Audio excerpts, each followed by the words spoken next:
Hello दोस्तों, मैं हूं आशीष। स्वागत है आपका आज की इस खौफनाक कहानी में।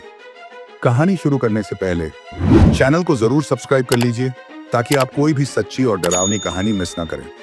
तो चलिए अब शुरू करते हैं आज की सच्ची वारदात।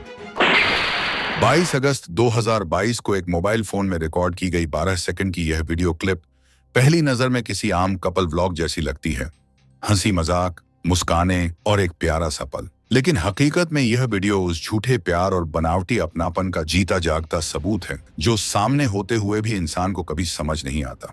इस वीडियो में नजर आ रहे हैं शेरन और ग्रीष्मा, जो केरल के रनाकुलम इलाके में स्थित ओल्ड मार्थंडा ब्रिज पर मौजूद हैं। यहाँ आने की वजह है एक जूस चैलेंज, एक मासूम सा खेल जिसे खेलने के बहाने ग्रीष्मा ने शेरन को अपने साथ बुलाया। ब्रिज पर पहुंचते ही शेरन अपने फोन से वीडियो रिकॉर्ड करना शुरू कर देता है और ग्रीष्मा से पूछता है, ये चैलेंज आखिर है क्या? ग्रीष्मा के हाथ में 2 मैंगो फ्लेवर जूस की बोतलें हैं। वह हल्की मुस्कान के साथ कहती है, पहले रिकॉर्डिंग बंद करो। लेकिन शेरन दोबारा पूछता है, तुम इसमें करने क्या वाली हो? ग्रीष्मा हंसते हुए जवाब देती है, बस एक छोटा सा जूस चैलेंज है, पर पहले रिकॉर्डिंग बंद करो। विडंबना देखिए, रिकॉर्डिंग बंद होती है, लेकिन जो शुरू होता है वह एक ऐसी साजिश की पटकथा है जिसने न सिर्फ एक मासूम को खत्म किया बल्कि भरोसे और मोहब्बत जैसे जज्बातों का दम घोंट दिया। यही वीडियो बाद में एक अहम सबूत बना, एक ऐसी खौफनाक कहानी का जिसे सुनकर किसी की भी रूह कांप जाए। कोर्ट ने भी इसे रेयरेस्ट ऑफ द रेयर करार दिया। यह चंद सेकंड की फुटेज उस सुनियोजित धोखे की पहली झलक थी जिसमें एक चेहरा मुस्कुरा रहा था, लेकिन उसके पीछे छुपी थी एक वहशी मंशा जिसका अंदाजा शायद उस वक्त शेरन को भी नहीं था। जूस चैलेंज वाले दिन से तकरीबन 10 महीने पहले अक्टूबर 2021 में केरल के तिरुवनंतपुरम में रहने वाले शरण राज की जिंदगी ने एक अनजाने मोड़ पर करवट ली। रोजमर्रा के एक सफर के दौरान बस की सीट पर बैठी एक लड़की ने शरण की दुनिया पल भर में थाम दी। जैसे ही उसकी निगाहें ग्रीष्मा पर पड़ी, वक्त थम गया, आवाजें थम गईं और दिल ने बस एक ही धड़कन दोहराई, शायद यही पहली नजर का प्यार है। किस्मत ने भी जैसे इस कहानी को परवान चढ़ाने की ठान ली थी, क्योंकि शरण को उसी लड़की के बगल वाली सीट मिल गई जिसने पहली ही झलक में उसका दिल चुरा लिया था। शरण की तरफ से शुरू हुआ यह एकतरफा मोह धीरे धीरे 2 दिलों की धड़कनों में बदल गया। बस में शुरू हुई छोटी छोटी बातचीत जल्द ही एक मजबूत रिश्ता बन गई जो जिंदगी के हर मोड़ पर उनके साथ चलने लगी। उस वक्त शरण राज मेडिकल मिशन क्रिश्चियन कॉलेज में बीएससी रेडियोलॉजी के अंतिम वर्ष का छात्र था और ग्रीष्मा तमिलनाडु के कन्याकुमारी में स्थित मुस्लिम आर्ट्स कॉलेज से इंग्लिश लिटरेचर में पोस्ट ग्रेजुएशन कर रही थी। वक्त के साथ यह रिश्ता और भी गहरा होता चला गया। दोनों साथ घूमते, समय बिताते और हर दिन एक दूसरे के लिए और भी खास बनाते जा रहे थे। शरण का प्यार अब महज आकर्षण नहीं रहा, ग्रीष्मा उसके लिए उसकी पूरी दुनिया बन चुकी थी। वह उसके साथ अपना पूरा जीवन बिताने का सपना देखने लगा था। दोनों एक दूसरे के बेहद करीब आ चुके थे, भावनात्मक रूप से भी और शारीरिक रूप से भी। मगर सिर्फ 4 महीने बाद फरवरी 2022 से कहानी ने एक ऐसा मोड़ लिया जिसने इस खूबसूरत सी लगने वाली लव स्टोरी को धीरे धीरे एक क्रूर और दर्दनाक मर्डर स्टोरी में बदल दिया। शरण को इस बात की भनक तक नहीं थी कि ग्रीष्मा के परिवार वालों ने उसका रिश्ता कहीं और तय कर दिया है। सबसे चौंकाने वाली बात यह थी कि ग्रीष्मा को इस रिश्ते से कोई ऐतराज नहीं था, जबकि वह उस वक्त शरण के साथ रिलेशनशिप में थी। शायद इसकी वजह यह थी कि ग्रीष्मा की सगाई नागरकोयल के एक आर्मी ऑफिसर से तय की गई थी जो एक स्थिर और सुरक्षित भविष्य का वादा करता था। वह कुछ ऐसा था जिसे ग्रीष्मा खोना नहीं चाहती थी। यह समझना जरूरी है, जहां एक ओर शरण ग्रीष्मा के साथ अपने भविष्य के सपने बुन रहा था, वहीं दूसरी ओर ग्रीष्मा उस रिश्ते को सिर्फ एक स्थायी अफेयर की तरह देख रही थी जो शायद उसके लिए सिर्फ तब तक था जब तक कोई बेहतर विकल्प नहीं मिल जाता। 4 मार्च 2022 को ग्रीष्मा की सगाई हो गई और शादी की तारीख भी अगले साल के लिए तय कर दी गई। जब शरण को इस बात का पता चला तो उसका दिल टूट गया। उसने ग्रीष्मा से रिश्ता तोड़ लिया और उससे दूरी बना ली। लेकिन यही वह मोड़ था जहां ग्रीष्मा ने दोबारा चाल चली। उसने शरण से कहा कि वह उसी से शादी करेगी और नवंबर में घर से भाग जाएगी। शरण, जो खुद को इस प्यार से अलग कर चुका था, फिर से इस वादे पर भरोसा कर बैठा। उसने सोचा कि शायद यह सब सिर्फ एक गलती थी और ग्रीष्मा का लौट आना उसकी मोहब्बत की जीत है। लेकिन शरण नहीं जानता था कि जिसे वह सच्चा प्यार समझ रहा है, असल में वही उसके सबसे बड़े धोखे की शुरुआत थी। असल में शरण के लिए जो रिश्ता जीवन भर का साथ था, वह ग्रीष्मा के लिए महज एक टाइम पास बनकर रह गया था। ग्रीष्मा तो अपने मन में अगली साल उस आर्मी ऑफिसर से शादी कर किसी नए शहर में एक नई जिंदगी शुरू करने के सपने संजो रही थी। लेकिन दूसरी तरफ शरण का प्यार अब सिर्फ आकर्षण नहीं रहा था, वह ग्रीष्मा को अपने जीवन की साथी मान चुका था। उसके लिए यह रिश्ता अब पूरी गंभीरता के साथ जीने मरने का सवाल बन गया था, क्योंकि ग्रीष्मा ने खुद उससे तमाम वादे किए थे, सपनों से भरे, भरोसे से लबालब। लेकिन जैसे जैसे ग्रीष्मा की शादी की तय तारीख पास आती जा रही थी, उसके लिए यह रिश्ता बोझ बनने लगा था। अब वह किसी भी तरह शरण से पीछा छुड़ाना चाहती थी, मगर उसे यह भी एहसास था कि शरण कोई आसान इंसान नहीं था, वह इतनी जल्दी हार मानने वालों में से नहीं था। इसी डर में उसने एक नया दांव चला, कुंडली में जातक दोष का। उसने शरण को बताया कि एक ज्योतिषी ने उसकी कुंडली में गंभीर जातक दोष बताया है, जिसका मतलब है कि उसका पहला पति जल्दी मर जाएगा। ग्रीष्मा का मकसद साफ था, वह चाहती थी कि शरण इस डर से खुद ही पीछे हट जाए और उसके साथ शादी करने का विचार छोड़ दे। लेकिन यह चाल उस पर ही उल्टी पड़ गई। शरण ने साफ कहा कि वह इन रूढ़िवादी बातों को नहीं मानता, और अगर इसमें जरा भी सच्चाई होती तो वह उसी पल उससे शादी करके यह साबित कर देता कि उसका प्यार अंधविश्वास से कहीं बड़ा है। ग्रीष्मा ने लाख कोशिश की, समझाने की, डराने की, टालने की, लेकिन शरण अपनी जिद पर अड़ा रहा। आखिरकार वह उसे केरला के वेट्टुकाड चर्च ले गया और उससे शादी कर ली। उस पल ग्रीष्मा को यह साफ हो गया कि शरण अब उसे किसी भी कीमत पर छोड़ने वाला नहीं है। मगर ग्रीष्मा भी कम चालाक नहीं थी। उसने तुरंत अपना खेल बदला और शादीशुदा पत्नी की भूमिका निभाने लगी। अब जब भी वह शरण के साथ होती, मांग में सिंदूर और गले में मंगलसूत्र पहन लेती, जैसे सब कुछ सही हो, जैसे वह भी उसी रिश्ते को मान्यता देती हो। इतना ही नहीं, चर्च में शादी के कुछ ही दिन बाद दोनों ने कन्याकुमारी के थिरुपारप्पु स्थित गोल्डन कैसल होटल में 13 और 18 अगस्त 2022 को चेक इन किया। यहां दोनों के बीच शारीरिक संबंध भी बने। शरण अब इस रिश्ते को दिल से जी रहा था। उसके लिए ग्रीष्मा अब उसकी पत्नी थी, उसकी दुनिया का केंद्र। लेकिन ग्रीष्मा के मन में कुछ और ही चल रहा था। उसके चेहरे की मुस्कान में सच्चाई नहीं थी, बल्कि यह सब एक बड़े षड्यंत्र की तैयारी थी। वह योजना जो उसने शरण को हटाने के लिए रची थी, अब आकार लेने लगी थी। और इस योजना का क्लाइमैक्स उसने तय किया, केरल के रनाकुलम स्थित ओल्ड मार्थंडा ब्रिज पर।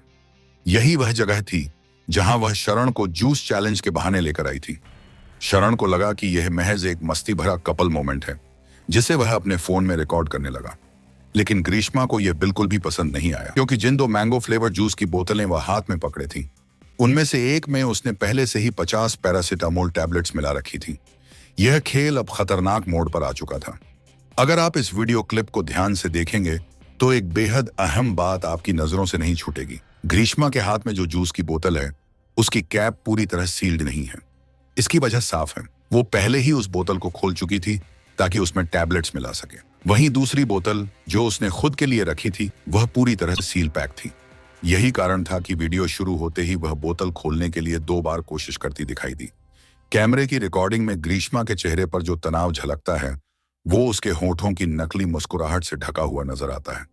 उसकी आंखों में जो भाव हैं, वो सब कुछ कह रहे हैं, जैसे वो अंदर ही अंदर कोई साजिश पूरी करने की तैयारी में हो। गुस्से, घबराहट और छलावे से भरी उस नजर को कैमरा तो पकड़ सका, लेकिन अफसोस, शरण की आंखें उस सच को देख नहीं सकी।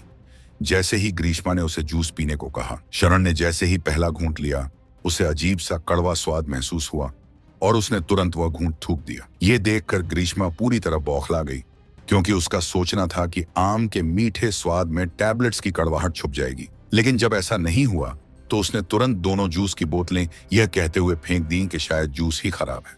सोचिए, यह वही ग्रीष्मा थी जिसने 4 दिन पहले ही शरण के साथ शारीरिक संबंध बनाए थे और अब उसी की जान लेने पर तुली हुई थी। ग्रीष्मा का यह पहला प्लान नाकाम हो गया, लेकिन उसके इरादों में कोई बदलाव नहीं आया। 13 अक्टूबर 2022 की शाम दोनों के बीच व्हाट्सएप पर लंबी बातचीत हुई। इसी चैट के दौरान ग्रीष्मा ने शरण को कॉल किया और दोनों के बीच करीब 1 घंटे से भी ज्यादा समय तक बात हुई। उस बातचीत में ग्रीष्मा ने सेक्सुअल टॉक्स करते हुए शरण को फिजिकल फेवर का लालच दिया। उसने यह कहा कि अगली सुबह वो घर पर अकेली होगी, क्योंकि उसकी माँ और मामा सुबह 10 बजे के बाद बाहर चले जाएंगे। अगले दिन यानी 14 अक्टूबर 2022 की सुबह से ही ग्रीष्मा ने कॉल्स और टेक्स्ट्स की बौछार शुरू कर दी, ताकि शरण का मन कहीं बदल न जाए। शरण, जो पहले ही उसकी बातों और वादों में यकीन कर चुका था, सुबह 10:15 पर अपने एक दोस्त के साथ बाइक पर ग्रीष्मा के घर पहुंच गया। गेट पहले से खुला था, जैसे मानो कोई उसे न्योता देकर बुला रहा हो। शरण घर में दाखिल हुआ और उसका दोस्त बाहर बाइक पर इंतजार करता रहा, मगर शरण को अंदाजा भी नहीं था कि उसके लिए एक जानलेवा जाल बिछाया जा चुका है। घर में दाखिल होते ही ग्रीष्मा ने कुछ देर इधर उधर की बातें की और फिर अचानक उसने शरण को एक अजीब सा चैलेंज दे डाला। उसने कहा, तुम तो हमेशा मेरा कषाय पीने को लेकर मजाक उड़ाते हो, तो आज क्यों ना पीकर दिखाओ। कषाय यानी आयुर्वेदिक काढ़ा, जो अलग अलग जड़ी बूटियों से बनता है और स्वास्थ्य समस्याओं के इलाज में काम आता है। ग्रीष्मा ने पहले ही शरण को बता रखा था कि वह अपने कुछ हेल्थ इश्यूज के कारण यह कषाय लेती है और शरण अक्सर इसका मजाक मजे में उड़ाया करता था। यही मजाक अब ग्रीष्मा ने उसके खिलाफ एक हथियार बना लिया था। उसने शरण को कषाय पीने का चैलेंज इसलिए दिया क्योंकि उसमें वह पहले से ही जहर मिला चुकी थी। इस बार उसने कषाय में वो दवा भी मिला दी थी जो उसकी माँ अपने घुटनों के दर्द के इलाज के लिए पुअर के गायत्री हॉस्पिटल से लाई थी। यह कोई आम जहर नहीं था, बल्कि एक सोचा समझा मिश्रण था। धीमे जहर का जो असर तुरंत नहीं दिखाता लेकिन शरीर को अंदर से तोड़ देता है। बल्कि सच्चाई तो यह है कि ग्रीष्मा ने इस खौफनाक प्लान के लिए किस स्तर तक रिसर्च की थी। यह बात इसी से साफ हो जाती है कि वह किसी भी हालत में शरण की जिंदगी को खत्म करने पर आमादा थी। यह कोई गुस्से में लिया गया फैसला नहीं था, बल्कि पहले से ही ठान लिया गया अपराध था। एक सिलसिलेवार प्लान जो एक एक कदम सोच समझकर तैयार किया गया था। शरण की सबसे बड़ी भूल यही थी कि उसने ग्रीष्मा के इस बेवजह से चैलेंज को सीरियसली ले लिया और उस कड़वे कषाय को पूरा का पूरा पी गया। स्वाद तो बेहद कड़वा था, लेकिन ग्रीष्मा पहले से ही एक फ्रूटी लेकर तैयार थी ताकि उस कड़वाहट को खत्म करने के बहाने शरण को जल्दी से वह पी ला सके। मगर तब तक बहुत देर हो चुकी थी। जहर कषाय के जरिए शरण के शरीर में जा चुका था और अपना असर दिखाना शुरू कर चुका था। कुछ ही मिनटों में शरण बेचैन हो उठा। पहले उसने ग्रीष्मा के घर के वॉशरूम में उल्टी की और फिर हालत बिगड़ती देख घर से बाहर भागा और रोड के किनारे एक बार फिर उल्टी कर दी। बाहर बाइक पर खड़ा उसका दोस्त यह सब देखकर हैरान रह गया। उसने बिना समय गंवाए शरण को बाइक पर बैठाया और तेजी से घर की ओर निकल पड़ा। लेकिन रास्ते में भी शरण को कई बार उल्टी करने के लिए बाइक रुकवानी पड़ी। उसकी हालत धीरे धीरे और भी बिगड़ती जा रही थी। उसका दोस्त रेजन पूरी तरह से घबरा गया था, क्योंकि उसे समझ ही नहीं आ रहा था कि इतनी अचानक तबीयत क्यों बिगड़ रही है। उसने यह नोटिस भी किया कि शरण जो कुछ उल्टी कर रहा था उसमें कषाय और फ्रूटी का फ्लूइड साफ नजर आ रहा था। शरण ने भी बताया कि उसी के पीने के बाद से ही उसकी तबीयत खराब हुई है। रेजन को यही लगा कि शायद शरीर में कषाय और फ्रूटी का रिएक्शन हुआ है, जो थोड़ी देर की परेशानी के बाद अपने आप ठीक हो जाएगा। लेकिन उसे क्या पता था कि आने वाले 3 दिनों में हालात इतने बिगड़ जाएंगे कि 3 अस्पताल बदलने के बावजूद शरण की हालत लगातार बिगड़ती ही जाएगी। शरण ने कभी कल्पना भी नहीं की थी कि जिससे उसने दिल लगाया, जिसके साथ जीवन बिताने के सपने देखे, वही लड़की उसे मौत के करीब ले जाएगी। और अब जो आगे हुआ वो न सिर्फ आपका खून खौला देगा, बल्कि आपके मन में कई अनसुलझे सवाल भी छोड़ जाएगा। जब शरण ग्रीष्मा के घर से निकला तो कुछ ही देर बाद उसके पास ग्रीष्मा का टेक्स्ट मैसेज आया। उसमें ग्रीष्मा उसे यह समझाने की कोशिश कर रही थी कि उल्टी होना नॉर्मल है, क्योंकि उसे खुद भी वही कषाय पीने के बाद उल्टी हुई थी। इतना ही नहीं, उसने शरण से माफी भी मांगी और कहा कि यह सब उसकी गलती थी और वह इस सोच में परेशान है। यह सारे मैसेज शरण के घर से जाने के बाद दोपहर 12:03 तक किए गए थे और ठीक 2 मिनट बाद यानी 12:05 पर ग्रीष्मा ने शरण को वीडियो कॉल करने की कोशिश की, लेकिन लगातार उल्टी और थकान से बेहाल शरण ने वीडियो कॉल लेने से मना कर दिया। उसने बस यह बताया कि घर लौटते वक्त उसे ग्रीन कलर की 3 बार उल्टी हुई है। ग्रीष्मा बार बार खुद को कोस रही थी, माफी मांग रही थी, लेकिन इन शब्दों में सच्चा पछतावा नहीं था। यह सब उसका ढोंग था, एक एक्टिंग, ताकि उसके असली इरादे पर पर्दा पड़ा रहे। वह अपने अपराध को कबूल नहीं कर रही थी, बल्कि शरण के मन से शक मिटाने की चाल चल रही थी। शरण, जो खुद को गुनहगार नहीं बल्कि बीमार समझ रहा था, उसे समझा रहा था कि कोई बात नहीं, यह तुम्हारी गलती नहीं है और वह जल्द ही ठीक हो जाएगा। ग्रीष्मा की मैनिपुलेटिव बातों ने शरण को यकीन दिला दिया कि यह सब एक हादसा था, ना कि एक साजिश। ग्रीष्मा ने अपनी मासूमियत की एक्टिंग में कोई कसर नहीं छोड़ी थी। वो हर हाल में चाहती थी कि शरण का ध्यान सच्चाई से हट जाए, और इस बात पर कभी भी शक न करे कि यह सब किसी और की प्लानिंग का हिस्सा था, बल्कि उसकी मौत की स्क्रिप्ट पहले से ही लिखी जा चुकी थी। ग्रीष्मा ने जानबूझकर शेरन को यह यकीन दिलाने की कोशिश की कि उसकी उल्टियां कषाय के कारण नहीं, बल्कि उस फ्रूटी की वजह से हो रही हैं जो उसने कषाय पीने के ठीक बाद पी थी। उसका दावा था कि उसे भी उल्टी हुई थी, लेकिन वो हरे रंग की नहीं थी जैसी शेरन को हो रही थी।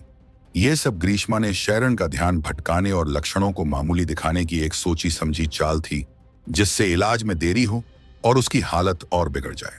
यह देरी उसकी जान के लिए जानबूझकर रची गई एक खतरनाक स्क्रिप्ट का हिस्सा थी। उसी शाम 5:03 पर शेरन लगातार ग्रीष्मा से रिक्वेस्ट करता रहा कि वह उस व्यक्ति से संपर्क करे जिसने उसे कषाय दिया था। लेकिन ग्रीष्मा, जिसे सब कुछ पहले से पता था, ने न सिर्फ जानकारी छिपाई बल्कि उल्टा उससे यह पूछती रही कि क्या वह किसी अस्पताल में भर्ती हुआ है। शेरन ने जवाब दिया कि वह पसला के एक अस्पताल में एडमिट है, लेकिन तब तक उसकी हालत काफी बिगड़ चुकी थी। उस रात शेरन ने लगातार उल्टियां की, जैसे उसका शरीर अंदर से टूटता जा रहा हो। अगले दिन 15 अक्टूबर 2022 एक चौंकाने वाला तथ्य सामने आया। ग्रीष्मा ने अपने कुछ मैसेज डिलीट कर दिए थे। उसी दिन सुबह 9 बजे शेरन ने पहली बार गुस्से में ग्रीष्मा से कहा कि उसके कषाय वाले चैलेंज की वजह से ही उसकी ये हालत हुई है। लेकिन ग्रीष्मा ने एक बार फिर वही पुराना राग अलापा कि असली वजह कषाय नहीं बल्कि जूस था। इस पर भी उसने माफी मांगी, लेकिन यह सॉरी एक और जाल था। न सच्चा पछतावा, न कोई इंसानियत, बस एक स्क्रिप्टेड माफीनामा। दोपहर 2 से 3:30 बजे के बीच के मैसेज में शेरन ने ग्रीष्मा को अपनी हालत के बारे में बताया कि उसे गले में इतनी तेज जलन और दर्द है कि न तो वह ठीक से बोल पा रहा है और न ही पानी का एक घूंट पी पा रहा है। उसने यह भी लिखा कि अब वह इतना बीमार है कि न तो बात कर सकता है, न ही कॉल अटेंड कर सकता है। 17 अक्टूबर 2022 इस दिन, जब उसकी हालत बहुत ज्यादा बिगड़ चुकी थी, शेरन ने अपने आखिरी कुछ मैसेज में ग्रीष्मा को बताया कि उसका ट्रीटमेंट मेडिकल कॉलेज हॉस्पिटल में चल रहा है। इसके बाद ग्रीष्मा के कई मैसेज आए, लेकिन शेरन की ओर से कोई जवाब नहीं आया। अब उसकी हालत इतनी गंभीर हो चुकी थी कि रिप्लाई कर पाना उसके लिए नामुमकिन हो गया था। 17 अक्टूबर की शाम तक शेरन की हालत क्रिटिकल हो चुकी थी। डॉक्टरों ने तुरंत उसे आईसीयू में एडमिट किया और डायलिसिस शुरू कर दिया। इस बीच शेरन के बड़े भाई शिमोनो को जब इस सब की खबर लगी तो उन्होंने रेजिन से संपर्क किया। रेजिन वही दोस्त था जो शेरन को उस दिन ग्रीष्मा के घर लेकर गया था। रेजिन ने जो भी जानकारी थी वह शिमोनो को दी। शिमोनो ने एक पल भी नहीं गंवाया और सीधे मेडिकल कॉलेज पुलिस को सूचना दे दी।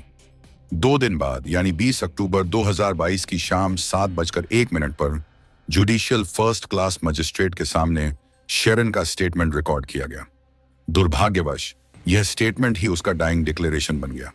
शेरन पूरी तरह से बोलने की हालत में नहीं था, लेकिन जितना भी कह सका उसने टूटे फूटे शब्दों में यही बताया कि उसकी गर्लफ्रेंड ने उसे जो कषाय और फ्रूटी पिलाई थी, उसके बाद से ही उसे लगातार उल्टियां और लूज मोशन होने लगे थे। यह वह पल था जहां एक प्रेम कहानी की असलियत सामने आई, जिसमें मोहब्बत की आड़ में मौत का जहर घोल दिया गया। जब मजिस्ट्रेट ने शेरन से यह पूछा कि क्या वह किसी के खिलाफ शिकायत दर्ज करवाना चाहता है, तो शेरन ने किसी का नाम लेने से साफ इनकार कर दिया। यह स्टेटमेंट उस समय तो शायद मामूली लगा हो, लेकिन बाद में यही लाइन ग्रीष्मा के डिफेंस लॉयर के लिए एक मजबूत हथियार बन गई। 20 अक्टूबर को दिए गए इस स्टेटमेंट के 2 दिन बाद यानी 22 अक्टूबर को शेरन के पिता को पहली बार आईसीयू में जाकर अपने बेटे से मिलने की अनुमति दी गई। वो कुछ ही देर बाद टूटे हुए, रोते हुए बाहर आए। उन्होंने अपने बड़े बेटे शिमोनो को बताया कि शेरन ने आईसीयू के बेड पर उनसे एक बात कबूल की है, जिसने सबका दिल दहला दिया। शेरन ने खुद माना कि उसका और ग्रीष्मा का रिश्ता महज एक बॉयफ्रेंड गर्लफ्रेंड तक सीमित नहीं था। वो दोनों हस्बैंड वाइफ जैसे रिलेशनशिप में थे, अक्सर होटल में मिलते, जहां दोनों ने कई बार शारीरिक संबंध भी बनाए। गहरी निजी बातें, अंतरंग पल, जिनका इस्तेमाल ग्रीष्मा ने बाद में उसी के खिलाफ किया। और फिर आया वह पल जब शिमोनो ने सीधे ग्रीष्मा से बात की और उससे कषाय के बारे में सवाल किया। शिमोनो ने पूछा कि वह पर्चा भेजे। इस पर ग्रीष्मा ने झूठ का सहारा लेते हुए कहा कि उसकी मां ने बोतल धो दी थी जिससे लेबल हट गया और डॉक्टर ने कोई प्रिस्क्रिप्शन नहीं दिया था। शिमोनो ने तब कहा, कम से कम बोतल के ढक्कन की फोटो ही भेज दो ताकि ब्रांड का नाम पता चल सके। इस पर ग्रीष्मा ने और भी बड़ा झूठ बोला कि असली बोतल उसकी मां के पास है और वो उसे दवा किसी दूसरी बोतल में डालकर देती है। शिमोनो को शक गहराता जा रहा था। उसने जब थोड़ा और जोर दिया तो ग्रीष्मा ने गूगल से एक इमेज भेजी, जो बाद में पता चला कि किसी आम औषधि ब्रांड का रैंडम सर्च रिजल्ट था। अब यह साफ हो गया था कि ग्रीष्मा न सिर्फ झूठ बोल रही थी, बल्कि सच को दबाने और इलाज में देरी करवाने की हर संभव कोशिश कर रही थी। उसका एकमात्र मकसद था कि शेरन को टाइम पर इलाज ना मिल सके। और अफसोस की बात यह है कि वो इस प्लान में काफी हद तक सफल भी रही। कषाय में मिले जहर ने धीरे धीरे अपना असर दिखाना शुरू कर दिया था। सबसे पहले शेरन का लिवर फेल हुआ, फिर उसकी किडनी जवाब देने लगी। डॉक्टर्स शुरू में यह मानते रहे कि यह कॉपर सल्फेट की वजह से हुआ है, और इसी कंफ्यूजन में शेरन को एक मेडिकल डिपार्टमेंट से दूसरे में शिफ्ट किया जा रहा था। लेकिन तब तक बहुत देर हो चुकी थी। अगले 72 घंटों के भीतर शेरन की नब्ज और सांसें लगभग खत्म हो चुकी थीं। हाई फ्लो ऑक्सीजन से लेकर इन्वेसिव और नॉन इन्वेसिव वेंटिलेशन तक डॉक्टर्स की पूरी टीम ने अपनी जान झोंक दी, लेकिन शेरन को बचा नहीं सके।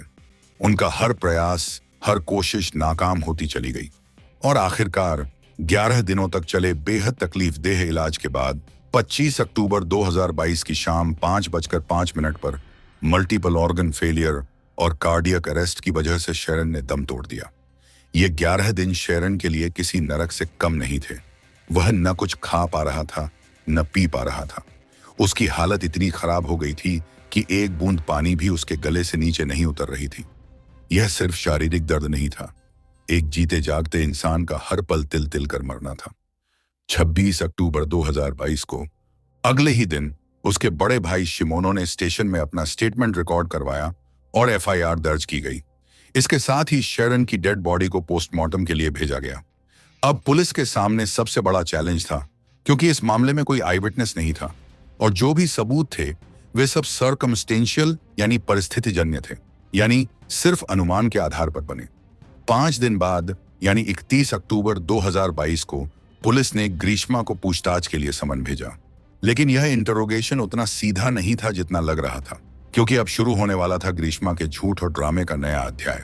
ग्रीष्मा ने खुद को बचाने के लिए एक झूठी कहानी तैयार की थी। उसने पुलिस को बताया कि उसके मंगेतर को उसके और शेरन के अफेयर के बारे में पहले से ही सब पता था। उसने यह भी दावा किया कि उसका मंगेतर समझ चुका था कि ग्रीष्मा और शेरन एक दूसरे से बहुत प्यार करते हैं और उन्हें कोई जुदा नहीं कर सकता। ग्रीष्मा ने कहा कि इसीलिए उसका मंगेतर खुद ही इस रिश्ते से पीछे हटने को तैयार हो गया था, बिना किसी विवाद या फैमिली को बताए। लेकिन फिर 13 अक्टूबर को शेरन ने उससे मिलने की जिद की।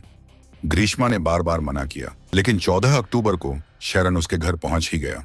जब शेरन ने बेड के पास रखा एंगेजमेंट एल्बम देखा और ग्रीष्मा का फोन चेक किया तो उसे कॉल हिस्ट्री में मंगेतर से हुई बातचीत का पता चला।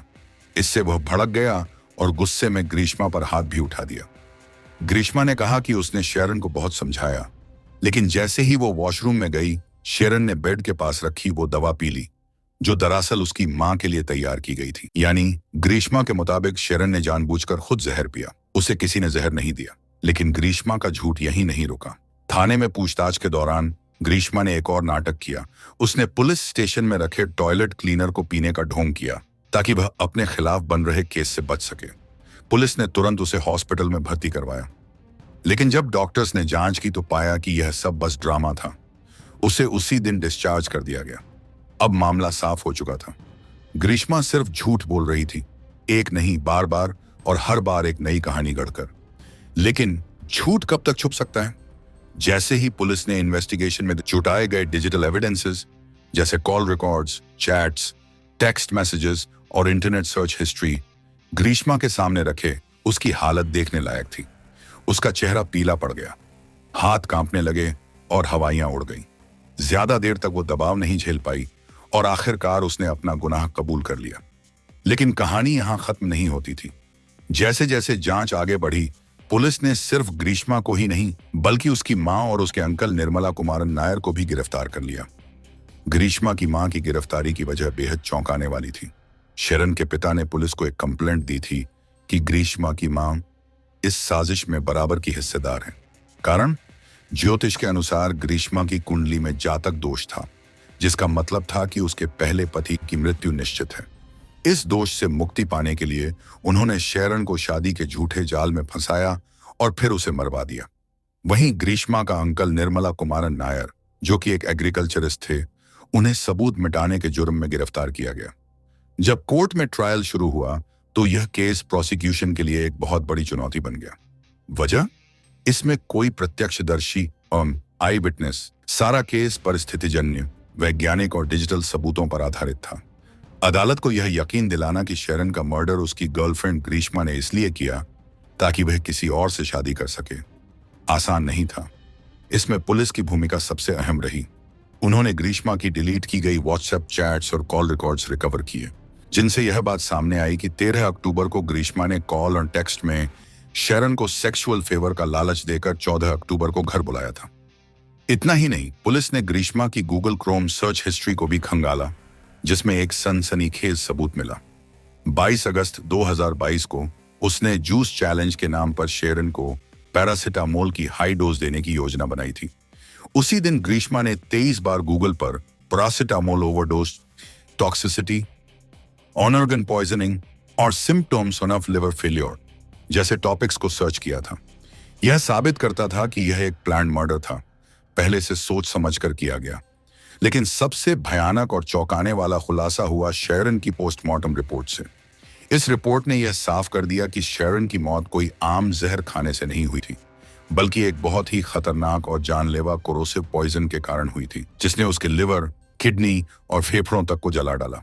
डॉक्टर्स का कहना था कि जिस तरह शेरन के लंग्स में इंजरी हुई थी, उससे यह साफ था कि उसे वो जहर दिया गया था जो आमतौर पर हर्बिसाइड में पाया जाता है। हर्बिसाइड एक ऐसा रसायन होता है जिसे जंगली पौधों, खरपतवार और घास को खत्म करने के लिए इस्तेमाल किया जाता है। यह इतना तेज होता है कि इंसानी शरीर में जाते ही यह अंदर से उसे जला डालता है। अब यहाँ एक और लिंक सामने आया। ग्रीष्मा के अंकल निर्मला कुमारन नायर खुद एक एग्रीकल्चरिस्ट थे और वही शख्स थे जो उसी घर में रहते थे जहां 14 अक्टूबर को शेरन आखिरी बार ग्रीष्मा से मिलने गया था। तो क्या ग्रीष्मा को हर्बिसाइड उपलब्ध करवाने वाला उसका यही अंकल था? क्या ये तीनों, ग्रीष्मा, उसकी माँ और अंकल, मिलकर एक शातिर मर्डर प्लान चला रहे थे? इस स्थिति को और भी ज्यादा जटिल और खतरनाक बनाते हुए ग्रीष्मा के अंकल ने अपनी जानकारियों का इस्तेमाल किया और ऐसा तरीका अपनाया जिसने शेरन के जीवन को असाधारण तरीके से खतरे में डाल दिया। कोजविला, तमिलनाडु केरला बॉर्डर के पास स्थित वह फर्टिलाइजर डिपो जहां से ग्रीष्मा के अंकल ने 500 ml का हर्बिसाइड खरीदा, उसका चुनाव कोई सामान्य गलती नहीं था। इस हर्बिसाइड का ब्रांड इतना खतरनाक था कि उसे केरला सरकार ने बैन कर दिया था। इस कारण तमिलनाडु में अवैध रूप से उसे बेचा जाता था और ग्रीष्मा को यह पूरी जानकारी थी। जो हर्बिसाइड ग्रीष्मा के अंकल ने खरीदी थी, उसका केमिकल इतना जहरीला था कि अगर वह 24 घंटों के भीतर डिटेक्ट नहीं किया गया तो शरीर से पूरी तरह बाहर निकल जाता और कोई भी डॉक्टर उसे पहचान नहीं पाता। ग्रीष्मा ने इस जानकारी का पूरी तरह से इस्तेमाल किया, यह जानते हुए कि शेरन को बचाने का एकमात्र तरीका जल्दी पहचान कर डायलिसिस से उसे ठीक करना था। लेकिन ग्रीष्मा का खेल कुछ और ही था। उसने शेरन और उसके भाई शमोन को पूरी तरह से गुमराह किया ताकि इतनी देरी हो जाए कि शेरन को बचाया न जा सके। 28 अक्टूबर 2022, शेरन की मौत के 3 दिन बाद ग्रीष्मा ने हर्बिसाइड की बोतल का स्टिकर हटा दिया और उसे रबर प्लांटेशन में फेंक दिया, जहां उसके अंकल ने उसे एडाकोडू विलेज के पाइनएप्पल प्लांट में छुपा दिया। हालांकि बाद में पुलिस की सख्त पूछताछ ने उन्हें सब कुछ स्वीकार करने पर मजबूर कर दिया, लेकिन ग्रीष्मा के खिलाफ साक्ष्य मजबूत हो रहे थे। पुलिस ने शेरन और ग्रीष्मा के बीच व्हाट्सएप चैट्स और फुटेजेस को कोर्ट में पेश किया, जिसमें वह अपने दोस्त रेजन के साथ जाते हुए दिख रही थी। फिर भी ग्रीष्मा ने अपने डिफेंस में एक नई कहानी गढ़ी। उसने दावा किया कि शेरन उसे ब्लैकमेल करता था और अगर उसने उससे शादी नहीं की तो वह उनकी प्राइवेट फोटोज लीक कर देगा। वह कहने लगी कि शेरन उसे फिजिकल टॉर्चर भी करता था। ग्रीष्मा के डिफेंस काउंसिल ने इस दलील को पेश किया कि शेरन के डाइंग डिक्लेरेशन में ग्रीष्मा का नाम नहीं था और न ही पहली एफआईआर में कोई फाउल प्ले का जिक्र था। इस कदर निचले स्तर तक गिरते हुए डिफेंस ने पुलिस की जांच पर सवाल उठाए, इसे तक जस्टिफाइड मर्डर तक बता दिया। फिर भी 2 दिन बाद ग्रीष्मा को केरला हाईकोर्ट से बेल मिल गई। लेकिन क्या यह उसका अंत था? क्या ग्रीष्मा अपने अपराध से पूरी तरह बच निकली? क्या अब पुलिस के पास और कोई रास्ता था? ग्रीष्मा के मामले में कोर्ट का फैसला एक ऐतिहासिक मोड़ साबित हुआ और शेरन की फैमिली के लिए यह एक बड़ी जीत थी। हालांकि इसमें काफी समय और संघर्ष लगा। ग्रीष्मा को बेल मिलने के बाद कोर्ट में उसकी तरफ से इन्वेस्टिगेशन में कोऑपरेशन और उसकी कम उम्र को ध्यान में रखते हुए उसे रिहा किया गया था। हालांकि इस फैसले से शेरन के परिवार को गहरा सदमा पहुंचा था, लेकिन वे लगातार कानूनी लड़ाई लड़ते रहे क्योंकि उनके लिए जस्टिस सबसे अहम था। कोर्ट ने 95 गवाहों के स्टेटमेंट, 323 दस्तावेज और 51 टुकड़े मटेरियल एविडेंसेस को ध्यान में रखते हुए अपने फैसले में ग्रीष्मा को दोषी ठहराया। केरला की नियटिनकरा एडिशनल सेशंस कोर्ट ने माना कि ग्रीष्मा के पास शेरन को मारने का स्पष्ट मोटिव था। कोर्ट ने यह भी कहा कि ग्रीष्मा की शादी पहले से फिक्स हो चुकी थी और वह चाहती थी कि शेरन से उसका रिश्ता खत्म हो जाए ताकि वह अपनी शादी में शांति से सेट हो सके। ग्रीष्मा की चिंता यह थी कि शेरन के साथ उसकी प्यार की कहानी और उसकी फोटोज कभी सामने ना आए, और इसके लिए उसने इतना खौफनाक कदम उठाया। कोर्ट ने कहा कि अगर किसी हत्या को इतने क्रूर तरीके से अंजाम दिया जाता है तो वह rarest of the rare category में आती है। ग्रीष्मा ने जिस तरह से शेरन को धीरे धीरे और चालाकी से मारने की योजना बनाई और दिखावा किया, वह समाज में एक गलत मैसेज भेजता है। ऐसा करने से लोगों को अब अपने प्यार पर भी विश्वास नहीं रह पाएगा। इस फैसले से यह भी साबित हुआ कि समाज में कुछ अपराधों के लिए कोई भी क्षमा नहीं हो सकती। ऐसे अपराधों का उदाहरण समाज को सिखाने के लिए जरूरी होता है ताकि ऐसी घटनाएं फिर से न हों। ग्रीष्मा का क्रूर मर्डर और उसकी झूठी कहानी ने यह साबित किया कि प्यार और विश्वास के नाम पर किसी को धोखा देना और उसकी जान लेना समाज के लिए न केवल अपराध है, बल्कि यह एक बड़ी चेतावनी भी है। इस फैसले ने शेरन की फैमिली को न्याय दिलाया, लेकिन यह वही क्षण था जब ग्रीष्मा के जीवन के सबसे मुश्किल पल शुरू हुए। ग्रीष्मा के मामले में कोर्ट ने आखिरकार एक ऐतिहासिक और निर्णायक फैसला सुनाया। उसने अपनी हर चालाकी और झूठी कहानियों के बावजूद अपनी दोषी स्थिति से बाहर नहीं निकल पाई। ग्रीष्मा ने अपनी सिंपैथी हासिल करने के लिए टॉयलेट क्लीनर पीने का नाटक किया, लेकिन इस सब के बावजूद कोर्ट ने उसे फांसी की सजा सुनाई। कोर्ट ने उसके मनोवृत्ति और भविष्य में भी ऐसी घटना की पुनरावृत्ति के खतरे को ध्यान में रखते हुए यह निर्णय लिया। कोर्ट ने माना कि ग्रीष्मा का यह अपराध rarest of the rare category में आता है, जहां किसी के साथ इतनी चालाकी और क्रूरता से मारने का प्रयास किया गया हो कि समाज में हर किसी को संदेह होने लगे कि वह भविष्य में फिर से ऐसा अपराध कर सकती है। कोर्ट ने यह भी माना कि ग्रीष्मा का कम उम्र और पहले कोई क्रिमिनल रिकॉर्ड होना उसकी सजा कम करने का कारण नहीं हो सकता। यह दलील कि वह अभी 24 साल की है और उसके पास कोई भविष्य और सपने थे, वही शेरन की जिंदगी के बारे में भी लागू होती है, जो इतना प्यार करता था कि अपनी मौत के कगार पर भी उसने ग्रीष्मा को दोषी नहीं माना। शेरन के साथ जो हुआ वह न केवल दिल तोड़ने वाला था, बल्कि एक जघन्य अपराध था जो ग्रीष्मा ने तिल तिल कर किया। इस केस में और भी शॉकिंग जानकारी सामने आई, जैसे ग्रीष्मा ने खुद माना कि जूस चैलेंज वाले अटेम्प्ट से लेकर 14 अक्टूबर तक, यानी शेरन की जिंदगी के आखिरी 2 महीनों में, उसने 10 बार उसे जान से मारने की कोशिश की थी। यह ग्रीष्मा के संगठित और योजनाबद्ध तरीके से किए गए अपराध का उदाहरण था, जहां उसने कई बार शेरन की जान लेने की कोशिश की, सिर्फ अपनी सुख शांति और भविष्य के लिए। इसके अलावा ग्रीष्मा के अंकल को एविडेंस मिटाने के जुर्म में 3 साल की सजा सुनाई गई, जबकि उसकी मां को इस मामले में बाइज्जत बरी कर दिया गया। लेकिन ग्रीष्मा की सजा निश्चित रूप से समाज में जागरूकता और सजा के सख्त संदेश के रूप में सामने आई। तो दोस्तों, ये थी आज की दिल दहला देने वाली खूनी सच की कहानी। अगर आपको ये कहानी पसंद आई हो तो वीडियो को लाइक जरूर करें, अपनी राय हमें कमेंट में बताएं और ये भी लिखें कि आप ये वीडियो कहां से देख रहे हैं। ऐसी ही और रहस्यमयी और सच्ची घटनाओं के लिए चैनल को सब्सक्राइब करना बिल्कुल ना भूलें। मिलते हैं अगली कहानी में एक नए रहस्य और सच्चाई के साथ। धन्यवाद।